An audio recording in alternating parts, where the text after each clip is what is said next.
The day the hurricane hit, we had evacuated to Milton, to a KOA campground.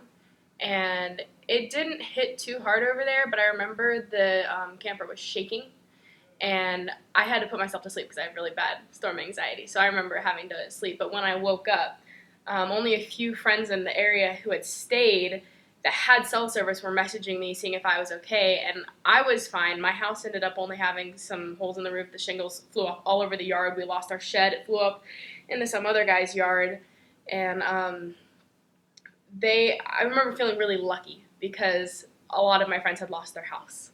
Um, the one that's about to come in, Marshall Sowell, he actually became my hurricane brother. He lived with us for months after the hurricane, and it was sad whenever he moved back out. But it, I guess my most vivid memory is just all the people that I met from the hurricane.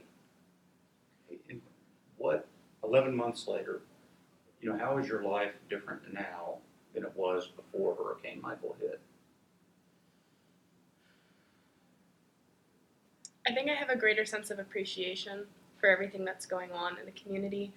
I know that once the hurricane hit, as FSUPC, we came together for the Operation Seminole Relief, and we had gone around to the neighboring communities and asked, hey, do you need anything? And we were giving out supplies, and it kind of just made me feel like we as a group, as a community, cared about each other. I know people who didn't know the first name of their neighbors before the storm, and now they go over to their neighbor's house every Sunday for a dinner.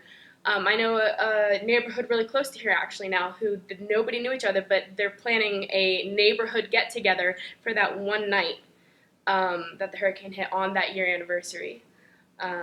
So I thought that was really cool. And I think, almost a year later, for me, nothing too much has changed. I have, pretty roughly the same life, but seeing the community that I grew up in, because I've grown up here my entire life. I moved down here when I was 5, and coming back and seeing all the trees just demolished and the area gone, it was a shock. But it's kind of something that I've grown numb to now. But when I see the pictures showing the tarps and what it used to look like, it just hits in a different way.